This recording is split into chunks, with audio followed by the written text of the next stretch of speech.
신약성경 마태복음 9장 1절에서 13절입니다. 신약성경 113쪽쯤 되겠습니다. 우리 함께 우리 1절부터 13절까지 말씀을 합독하겠습니다. 예수께서 배에 오르사 건너가 본 동네에 이르시니 침상에 누운 중풍병자를 사람들이 데리고 오거늘 예수께서 그들의 믿음을 보시고 중풍병자에게 이르시되 작은 자야 안심하라 내 죄 사함을 받았느니라. 어떤 서기관들이 속으로 이르되 이 사람이 신성을 모독하도다. 예수께서 그 생각을 아시고 이르시되 너희가 어찌하여 마음에 악한 생각을 하느냐. 내 죄 사함을 받았느니라 하는 말과 일어나 걸어가라 하는 말 중에 어느 것이 쉽겠느냐. 그러나 인자가 세상에서 죄를 사하는 권능이 있는 줄을 너희로 알게 하려 하노라 하시고 중풍병자에게 말씀하시되 일어나 내 침상을 가지고 집으로 가라 하시니 그가 일어나 집으로 돌아가거늘 무리가 보고 두려워하며 이런 권능을 사람에게 주신 하나님께 영광을 돌리니라. 예수께서 그곳을 떠나 지나가시다가 마테라 하는 사람이 세관에 앉아 있는 것을 보시고 이르시되 나를 따르라 하시니 일어나 따르니라. 예수께서 마태의 집에서 앉아 음식을 잡수실 때에 많은 세리와 죄인들이 와서 예수와 그의 제자들과 함께 앉았더니 바리새인들이 보고 그의 제자들에게 이르되 어찌하여 너희 선생은 세리와 죄인들과 함께 잡수시느냐.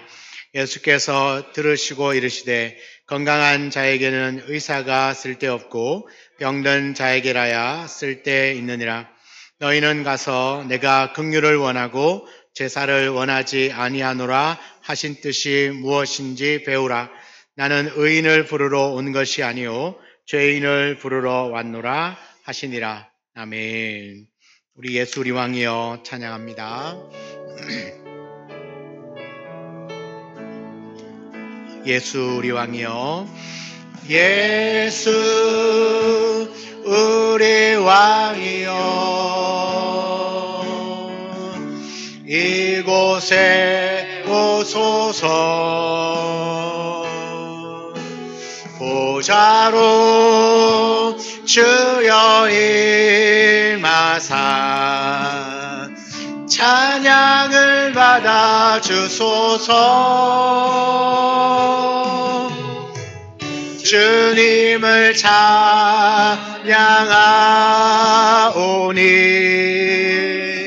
주님을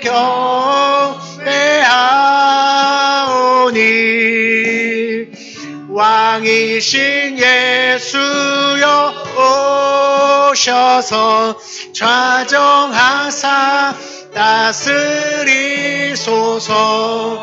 주님을 찬양합니다. 주님을 찬양하오니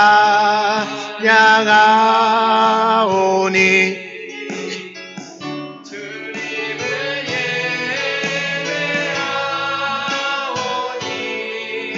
예배하오니 왕이신 예수여 오셔서 좌정하사 다스리소서. 아멘. 아멘. 오늘 읽은 말씀을 가지고 생명 살리기라는 제목으로 말씀을 함께 나누겠습니다. 여러분, 프랑스의 그 유명한 작가인 알퐁스 도테라는 사람이 쓴 아주 유명한 단편 소설이 하나 있습니다. 제목은 고셰 신부의 불로장생주라는 소설입니다. 짧은 소설입니다. 이 이야기는 이렇습니다. 어떤 수도원에 고세라고 하는 수사가 있었는데 그는 젖소를 키우는, 젖소를 돌보는 일을 하고 있었습니다. 그런 젖소를 돌보면서 어떻게 하면 이 수도원에 보탬이 될까를 늘 고민을 하다가 그는 이 포도주 만드는 것을 연구를 합니다. 그래서 포도주를 만드는 법을 배워서 드디어 포도주를 만들기 시작합니다. 근데 이 고세 수사에게 은사가 있었던 것 같아요. 그래서 이 포도주는 아주 귀하게 아주 오랫동안 이 프랑스 전역에 소문이 날 만큼 아주 유명한 포도주를 만들게 됩니다. 수도원은 이 포도주 수익으로 점점점 부유해져 갔고, 이 고세는 그 공로를 인정받아서 신부의 서품을 받게 됩니다. 근데 어느 날 경건하게 예배를 드리고 있는, 미사를 드리고 있는데 저 뒤에서 혀 꼬부라진 소리로 찬양을 부르는 소리가 들리는 겁니다.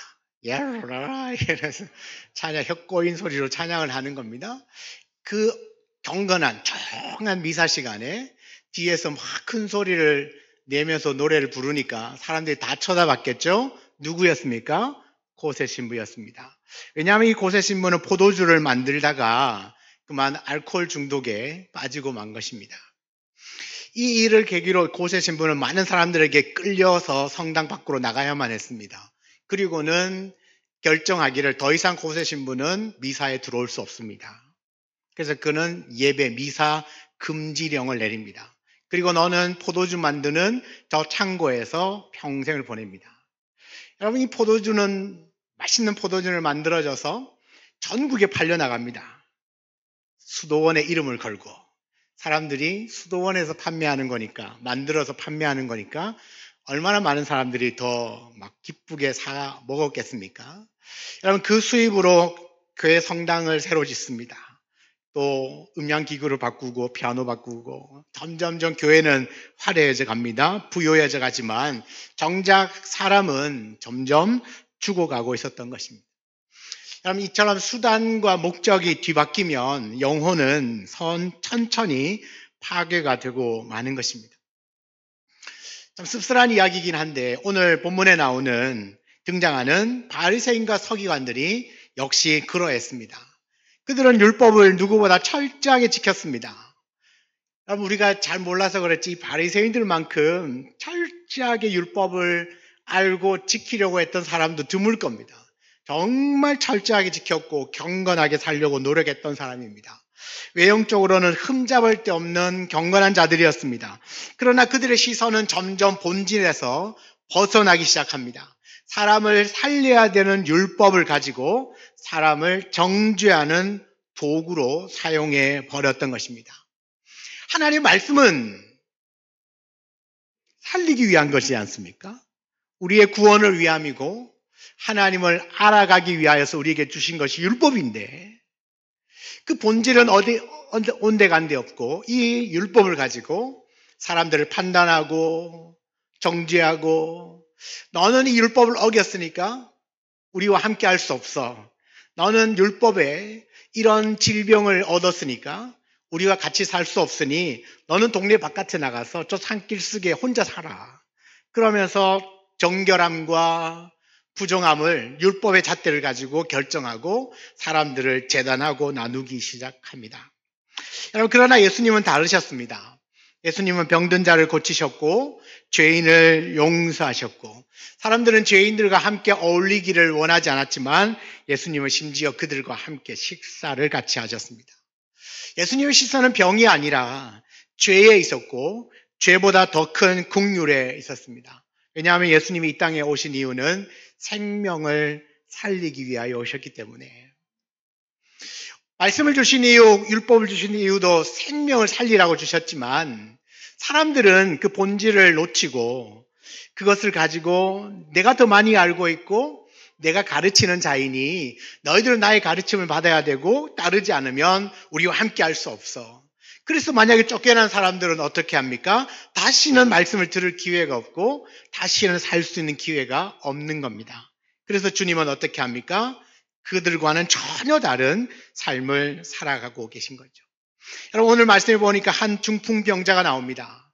예수님께서 본 동네에 들어가시니 이 본 동네는 아마도 이 가버나움인 것 같아요. 갈릴리 호수, 갈릴리 바다 주변에 있는 가버나움입니다. 그 동네에 들어가셨을 때 침상에 누운 중풍병자를 사람들이 데리고 오는 것을 보셨습니다. 이 침상에 누운 중풍병자를 사람들이 데리고 왔는데 그 누가복음에 보면 침상채 들고 왔다 그렇게 기록을 하고 있습니다. 여러분, 이 중풍병자는 침상에 누워 있습니다. 그리고 사람들이 그 침상채 들고 왔습니다. 그 말은 이 중풍병자는 스스로가 아무것도 할 수 없는 상태라는 겁니다. 손 하나 까딱할 수 없고 걸어 다닐 수 없는 그런 상태, 무기력한 상태, 절망 가운데 있습니다. 움직일 수 없기 때문에 누군가의 도움을 받지 않으면 예수님께로 갈 수도 없는 상태입니다. 그런데 예수님은 침상에 누워있는 그 중풍병자를 데리고 온, 성경을 잘 보셔야 됩니다. 데리고 온 그들의 믿음을 보시고 중풍병자를 고쳐줍니다. 여러분, 중풍병자가 믿음이 있는지 없는지는 성경에 기록되지 않았기 때문에 우리는 판단할 수 없습니다. 그런데 한 가지 확실한 게 뭐냐 하면 그 중풍병자를 데리고 온 사람들의 믿음을 보시고 중풍병자의 병을 고쳐주시고 죄를 사하여 주셨습니다. 살려주신 거죠. 뭘 보고 살려주셨습니까? 그 중풍병자를 메고 온 그 사람들의 믿음을 보시고, 여러분, 우리는 내가 가지고 있는 이 믿음으로 누군가를 살려낼 수 있다는 사실을 믿으시기 바랍니다. 여러분, 이 중풍병자를 메고 온 사람들의 믿음을 보시고 누구를 고치셨습니까? 이 병자를 고쳐주셨습니다. 여러분, 이 말씀은, 우리에 있는 믿음은 물론 나를 기본적으로 살리지만 이 믿음으로 또 다른 누군가를 살려낼 수 있는 능력이 있다는 사실을 믿으셔야 합니다. 그래서 이 믿음을 보시고 주님은 고쳐주신 겁니다. 여러분 안에 있는 믿음으로 누군가를 살려낼 수 있기를 축복합니다. 주님이 살리기 위하여 이 땅에 오셔서 우리에게 믿음을 주셨다면 우리 안에 있는 이 믿음으로 누군가를 살려낼 수 있다라는 그런 믿음과 소망을 가지신다면 여러분, 우리는 그 살리는 일에 쓰임받는 저와 여러분이 되고 우리 교회가 될 줄 믿습니다. 주님은 말씀하십니다. 작은 자야 안심하라, 내 죄사함을 받았느니라. 여러분, 예수님은 아주 뜻밖의 말씀을 하시죠. 안심해라. 너의 병을 나았다. 네 병이 나았다. 내가 너를 고쳐주겠다. 말씀하신 게 아니에요. 뭐라고 말씀합니까? 죄사함을 받았느니라. 여러분, 예수님의 눈에는 보이는 병보다가 그 내면에 있는 그 죄의 문제를 더 심각하게 보셨습니다. 겉으로 드러나는 육체의 마비보다가 영혼을 짓누르고 있는 죄의 문제, 그 죄의 문제를 보셨다는 겁니다. 그러니까 내 몸이 약하고 병들고 내 능력이 부족한 것이 문제가 아니라 죄로 말미암아 하나님과 단절되어 있는 그 모든 것들이 다 문제가 되는 것입니다. 왜냐하면 이 죄는 우리 영혼을 병들게 만들고 삶을 무기력하게 만들고 끝내는 사망에 이르게 하기 때문에 주님은 말씀합니다. 내 죄 사함을 받았느니라. 사람들은 드러나는 이 병을 어떻게 고쳐줄까, 고칠 수 있을까 관심을 두고 지켜보고 있지만 주님은 그 죄에 비하면 병은 아무것도 아닌 거죠. 그래서 주님이 먼저 뭘 선포합니까? 네 죄 사함을 받았느니라. 근데 그 말씀을 들었던 주변에 있는 사람들, 특히 서기관들이 속으로 생각합니다. 이 사람이 신선모독을 하고 있다. 신성모독을 하고 있다. 하나님을 모독한다라고 생각했습니다. 왜냐하면 이 죄를 사하는 권세는 하나님만 갖고 계시는데 아니 지금 예수가 누군데, 자기가 뭔데 죄를 사하노라 그런 말을 하느냐는 거죠. 속으로 생각한 겁니다. 신성모독이다 이건. 신성모독이다. 그런데 예수님이 그들의 마음을 아시고 4절에 말합니다. 너희가 어찌하여 마음에 악한 생각을 하느냐. 시끄럽합니다. 그죠? 나는 말한 적도 없는데, 표현을 한 적도 없는데 주님은 뭘 보셨다는 거죠? 네 마음의 생각을 알아차리셨어요. 너 왜 그렇게 악한 생각을 하느냐? 예수님은 겉으로 드러나는 말이 아니라 속으로 품은 생각까지도 아시는 분이 우리 주님이십니다. 주님은 우리의 마음의 중심을 보시는 분이라는 겁니다. 우리가 아무리 겉모습, 이 겉을 포장을 하고 마치 드라마 연기를 하는 연기자처럼 드라마 흉내를 내고 연기를 해도 그 마음에 품고 있는 속마음은 주님께는 숨길 수 없습니다. 옆 사람에게는 숨길 수 있을지 모르지만 우리 주님 앞에서는 숨길 수가 없습니다. 마치 병원에 가서 MRI 촬영을 하면 우리 몸속에 있는 작은 실핏줄 하나까지도 다 드러나잖아요. 다 보이지 않습니까? 그것처럼 우리가 주님 앞에 딱 서면 스캔을 당하는 겁니다. 나는 말 안 했는데, 한마디도 안 했는데 주님은 내 마음에 어떤 마음을 품고 있는지, 어떤 생각으로 나를 예배하는지, 평소에는 어떤 마음으로, 어떤 믿음으로 살아가고 있는지 주님은 다 아신다는 거죠. 참고로 저는 잘 모릅니다. 여러분의 나타나는 행동으로만 짐작할 뿐이지 여러분이 어떤 생각을 하고 어떤 마음으로 살아가는지 모릅니다. 그러나 주님은 다 아십니다. 숨길 수가 없다는 겁니다. 그래서 예수님은 질문을 던집니다. 그런 악한 생각을 하는 자들에게 이런 말씀을 합니다. 5절에 내 죄 사함을 받았다 하는 말과 일어나 걸어가는 말 중에 어느 것이 쉽겠느냐? 여러분은 어느 것이 쉽겠습니까? 둘 다 어렵습니다. 여러분 대답할까 봐 제가 먼저 대답을 했습니다. 둘 다 어렵습니다. 왜요? 먼저는 일어나 걸어가라. 일어나 걸어가라는 말은 뭐가 필요하냐면 기적이 필요합니다. 지금 이 중풍병은 고칠 수 없는 병, 난치병, 불치병, 그리고 심지어는 율법의 잣대로 보면 하나님께 저주받은 병. 자, 그러면 이 병은 나을 수가 없습니다. 그런데 이 병에서 나와서 일어나 걸어가려면 뭐가 필요합니까? 기적이 필요합니다. 여러분, 기적은 잘 안 일어나니까 기적입니다. 수시로 일어나면 그걸 기적이라 말하지 않습니다. 기적은 평생에 한 번, 내가 평생 사는 동안에 한 번 볼까 말까 하다. 이런 게 기적이죠. 근데 오늘도 일어났다가 다음 주 또 생기고 이런 건 기적이 아닌 거예요. 그죠? 그러면 이런 기적은 잘 일어나지 않으니까 사람들은 생각하는 겁니다. 아이고, 이런 기적이 일어날까. 그래서 이것은 너무 어렵다고 생각을 하는 겁니다. 그리고 또 하나, 죄사함을 받았다. 이런 죄사함을 받았다는 건 사람들은 아예 생각조차도 안 할 겁니다. 왜냐하면 죄는 하나님만 사해 주니까.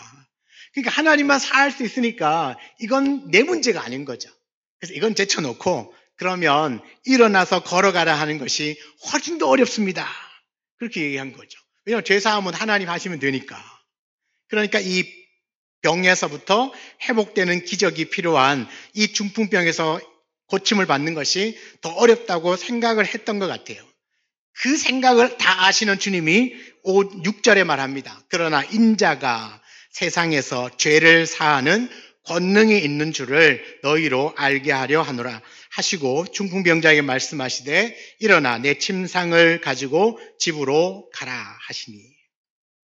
여러분, 여기서 말하는 인자는 예수님이 자신을 가리킬 때 늘 자주 사용하였던 호칭입니다.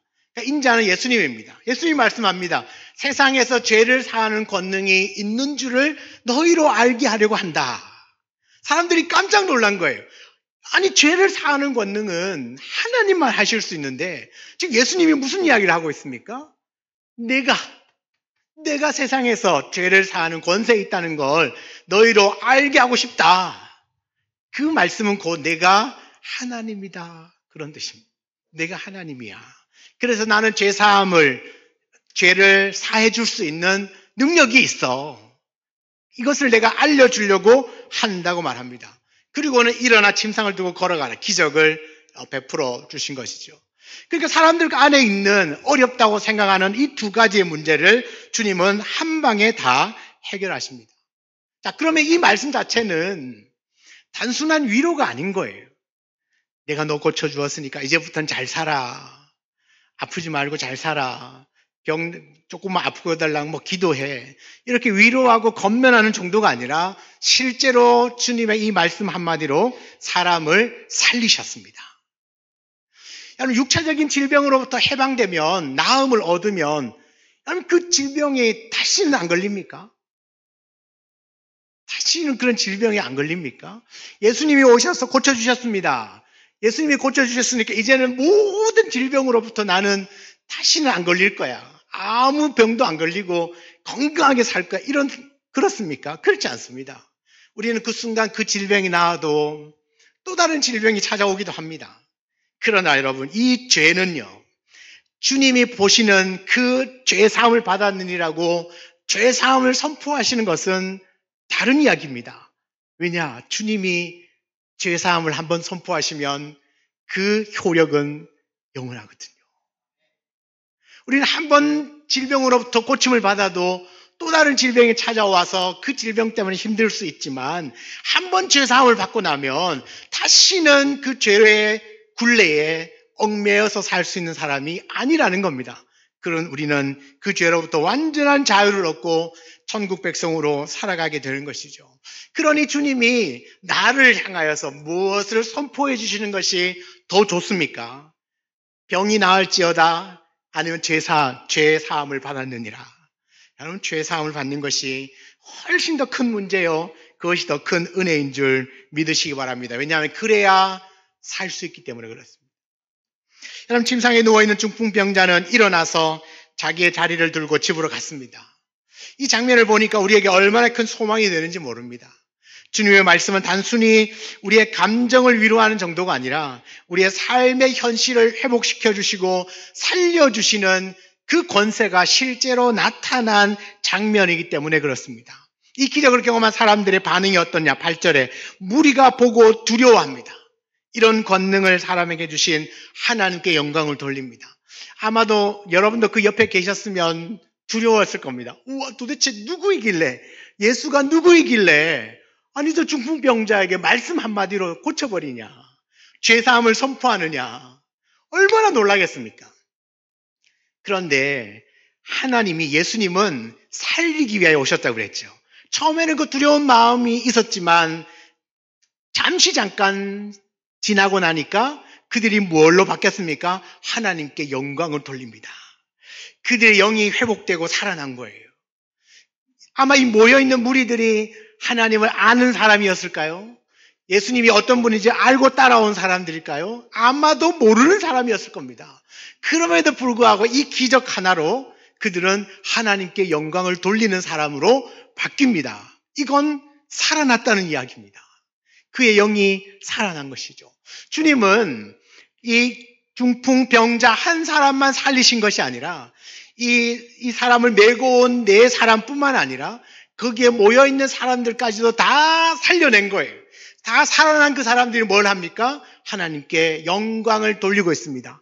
예배를 드리고 있다는 겁니다. 사랑하는 여러분, 우리도 하나님 우리를 살리셔서 오늘 이 자리에서 하나님께 영광을 돌리는 예배자로 세워주신 줄 믿으시기 바랍니다. 그 누구의 권면, 좋은 말을 해서 우리가 이 자리에 있는 게 아니에요. 좋은 강연은 얼마든지 다른 데 가도 다 들을 수 있습니다. 우리가 이 자리에 있는 이유는 나를 살리신 그 주님 앞에 오늘 이 무리들이 반응한 것처럼 예배자로 반응을 하는 겁니다. 왜요? 나의 영혼은 살아났거든요. 살아나신 분의 표정이 맞죠? 살아나신 거 맞죠? 살아나신 거. 주님 우리를 살리셨기에 우리는 하나님께 영광을 돌리는 인생으로 변화가 되어진 줄 믿으시기 바랍니다. 그러니까 예수님이 기적을 일으키시는 목적이 뭐냐? 일으키시고자 하는 이유가 뭐냐? 단순하게 그 사람이 가지고 있는 질병을 고쳐주는 게 목적이 아니라 그 영혼을 살리는 게 목적입니다. 여러분, 예수님이 여러분을 왜 찾아오셨을까요? 여러분을 살리기 위하여 오셨습니다. 여러분이 그 예수님의 초청에 응하셔서 살아났고 그 살아났기 때문에 하나님께 예배하는 예배자가 된 줄 믿으시기 바랍니다. 두 번째는 세리 마태를 부르는 장면입니다. 9절에 보니까 예수님이 길을 가시다가 세관에 앉아있는 마태를 보셨습니다. 여러분, 마태는 로마 정부를 위해서 유대인들에게 세금을 거두는 세금 징수원이 세리입니다. 당시의 세리는 민족의 배신자, 죄인 중에 죄인으로 여겨졌습니다. 이 유대 사회에서는 철저하게 배제가 되었습니다. 심지어는 그들이 들어가는 회당에조차도 출입이 금지된 사람들이 세리였습니다. 세리는 회당에 들어가서 예배할 수 없는 사람들이었습니다. 그 마태를 예수님이 보셨습니다. 그리고 한마디 하십니다. 9절에 나를 따르라. 여러분, 이 말씀 한마디에 마태는 즉시 일어나서 주님을 따릅니다.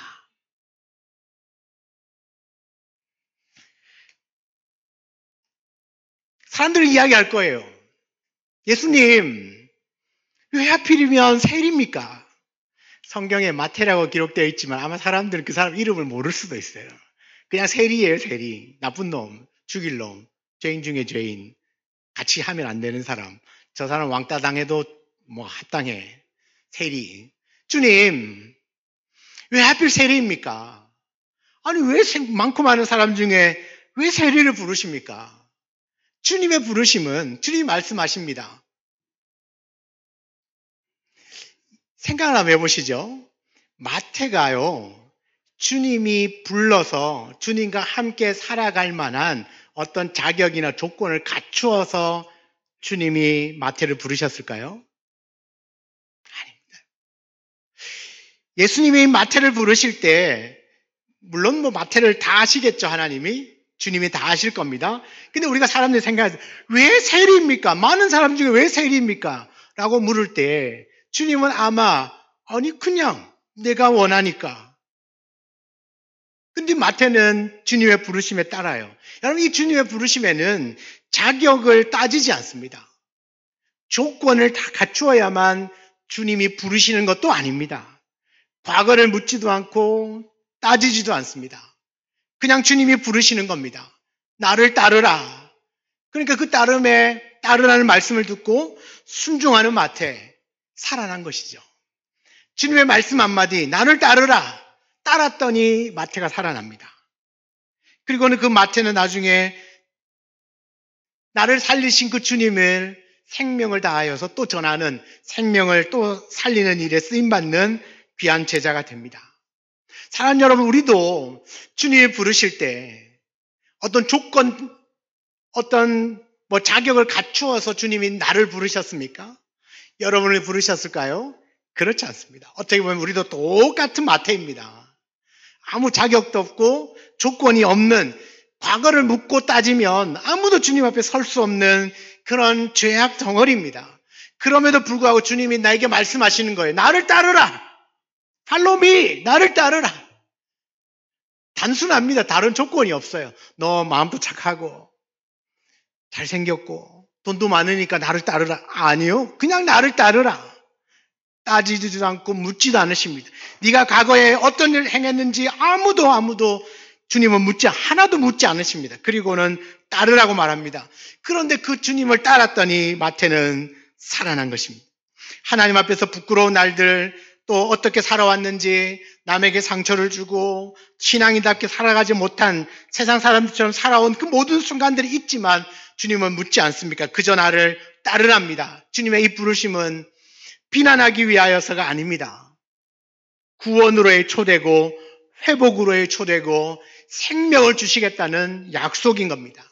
이 초대를 받았던 마태가요, 10절에 보면 분위기가 확 바뀌었습니다.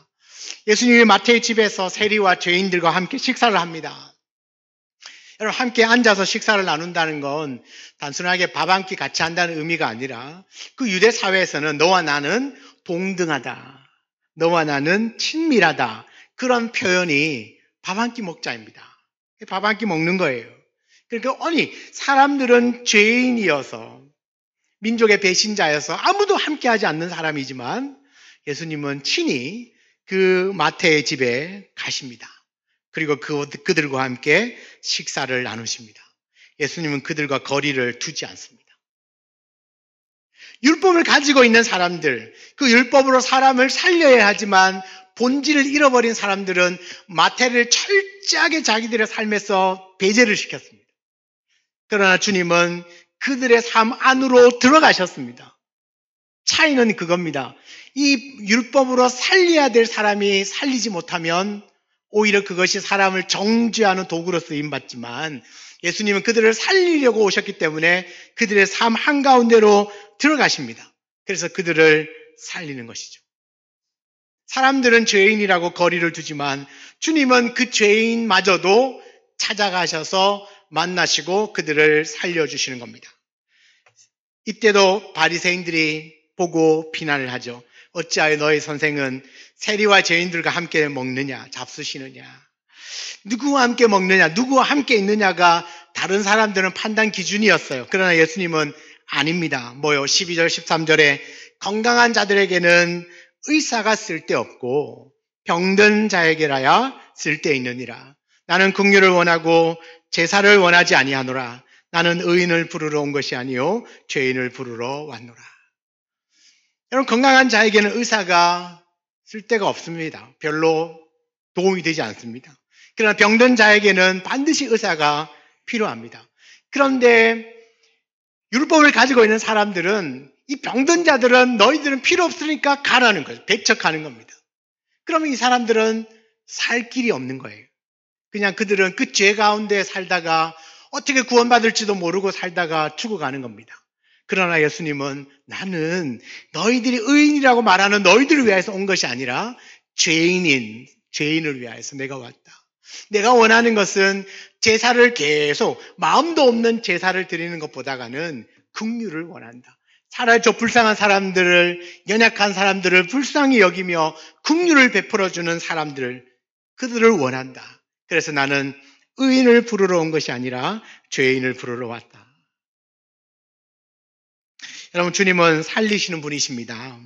오늘 이 두 사건을 통하여서 예수님께서 생명을 어떻게 살리시는지를 보여주십니다. 중풍병자는 움직일 수 없는 사람입니다. 그를 찾아온 이들이 움직일 수 없는 사람이었지만 믿음 있는 사람들이 그를 데리고 예수님께로 나와왔고, 예수님은 그들의 믿음을 보시고 이 중풍병을 고쳐주실 뿐만 아니라 죄사함이라고 하는 놀라운 말씀으로 이 환자를 회복시켜 주셨습니다. 질병으로도 회복시켜 주셨고 그 죄로부터도 자유함을 얻게 하셨습니다. 사람들은 그저 병을 고치기만을 원했을 겁니다. 병이 고쳐지기를 원했지만 예수님은 그보다 더 깊은 영혼의 병인 죄를 먼저 치유하셨습니다. 그래야 진짜 사는 것이니까요. 진짜 사는 것이니까요. 마태는 세리였습니다. 세상으로부터 외면받고 죄인이라는 이름으로 조롱받았던 인생입니다. 하지만 예수님은 그를 보셨고 아무 조건 없이 말씀하셨습니다. 나를 따르라. 그 주님의 부르심 한마디에 그의 인생은 180도 변화되어집니다. 더 이상 다른 사람을 위해서는 아무것도 할 수 없는 인생이 이제는 누군가를 살리는 인생으로 변화가 되어진 겁니다. 여러분, 이 두 사람의 공통점이 무엇입니까? 이 두 사람의 공통점은 첫째는 스스로가 살아날 수 없었던 인생, 스스로는 살 수 없는 인생이었다는 겁니다. 그리고 또 하나는 예수님의 말씀이 그들을 살리셨다는 겁니다. 스스로는 죄로부터 벗어날 수도 없고 그 질병으로도 벗어날 수도 없고 마태는 아무리 노력해도 그 유대인 사회에 들어갈 수가 없는 사람이었어요. 그런데 예수님은 질병도 고쳐주셨을 뿐만 아니라 그 안에 머물고 있는 죄도 사하여 주셨고 그리고 일어나 새로운 삶을 살게 하셨습니다. 마태를 향하여서는 나를 따르라 하시며 그를 새로운 인생, 새 생명을 살리는 인생으로 바꾸어 주신 것입니다. 그를 살리는 예수님의 말씀은 이런 겁니다. 안심하라. 죄 사함을 받았느니라. 일어나 걸어가라. 나를 따르라. 주님의 이 네 마디 말씀으로 죽어가는 사람을 살아나게 했습니다. 그리고 오늘 이 자리에 있는 우리에게도 예수님은 동일한 말씀을 주고 계십니다. 혹시 마음에 눌림이 있습니까? 또 어떤 문제로 답답하십니까? 아니면 요즘 신앙생활에 무기력함에 빠져 있지는 않습니까? 주님이 말씀하십니다. 안심하라. 때로는 우리가 죄책감에 수치심 때문에 마음이 짓눌려 있지는 않습니까? 내가 지은 죄가 생각이 나서 늘 마음이 괴롭고 힘들지는 않습니까? 주님이 말씀하십니다. 내 죄 사함을 받았느니라. 여러분, 무너진 삶 속에서 다시 시작할 수 있을지를 고민합니다. 내가 다 무너진 것 같고 소망이 보이지 않습니다. 어떻게 해야 하나? 주님이 말씀하십니다. 일어나 내 자리를 들고 걸어가라. 여러분, 삶의 목적을 잃어버리고 하루하루 의미 없는 삶을 살아갑니다. 내가 왜 예배를 드리는지, 나는 정말 신앙이 있는지, 나의 기도는 하나님이 받으시는지 막막합니다. 답답합니다. 어떻게 해야 될지 알지 못합니다. 그냥 주저앉고 싶습니다. 그때 주님이 말씀합니다. 나를 따르라. 우리는 주님의 이 부르심, 이 말씀 앞에 반응할 때 우리가 되살아나는 귀한 은혜를 경험하게 될 줄 믿습니다. 이 말씀은 단순하게 예수님의 과거에 일어난 일들을 기록하는 과거의 기록이 아닙니다. 지금 살아있는 생명의 능력이고 이제 우리가 이 능력의 주님을 선택해야 될 때가 왔습니다. 말씀 앞에 반응할 것인가 아니면 그냥 말씀을 들어도 외면할 것인가. 그런데 이 말씀 앞에 마태는 뻘떡 일어나서 주님을 따랐고 중풍병자는 주님이 말씀하신 것처럼 뻘떡 일어나서 내 자리를 들고 집으로 돌아갔습니다. 그들이 그 주의 말씀을 듣고 내가 행동으로 옮기는 순간 그들은 다시 살아나는 것을 경험하게 된 거죠. 여러분, 그들이 받은 이 생명의 역사는 말씀을 따를 때 일어난 기적이었습니다. 그리고 그들은 그 후에는 또 다른 생명을 살리는 사람으로 그의 인생이 바뀌어집니다. 여러분, 오늘 우리도 이 은혜를 입었습니다. 주님은 우리를 살리셨습니다. 그렇다면 이제 우리도 또한 누구를 살려야 될 차례입니다. 주님이 나를 부르셔서 아무 자격도 아무 조건도 없이 나를 따르라 말씀하셔서 따랐더니 주님이 나를 그 억만 죄악 가운데서 구원해 주셨습니다. 나를 살리신 것이죠.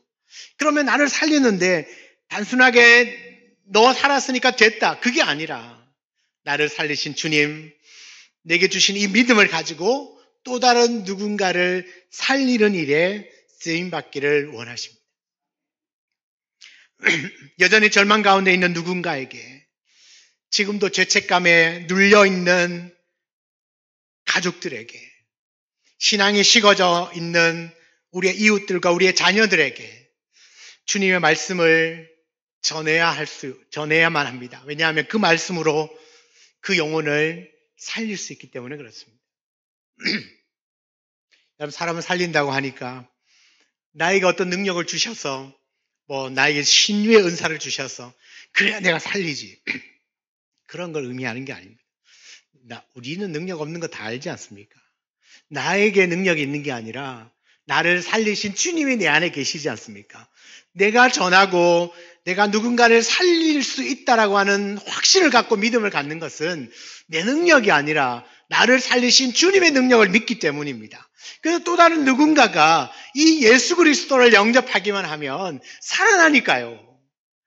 아무리 눌려있고 찌들어있고 세상 가운데 살고 있어도 예수님을 만나면 다시 사니까요.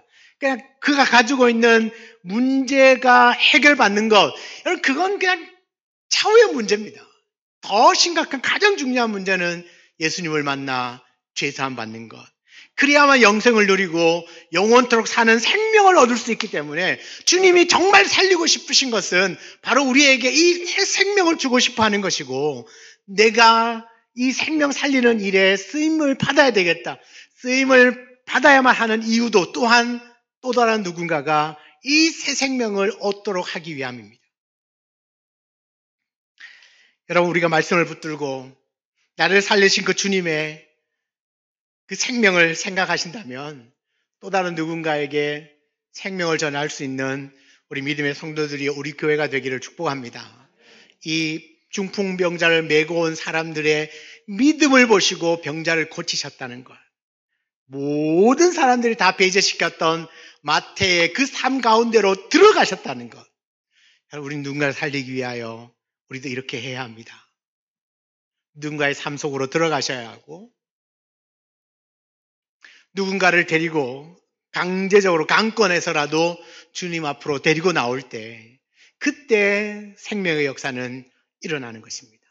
우리 교회도 존재의 목적이 바로 이 생명을 살리기 위하여서 하나님께서 우리 교회를 여기 세워주신 줄 믿습니다.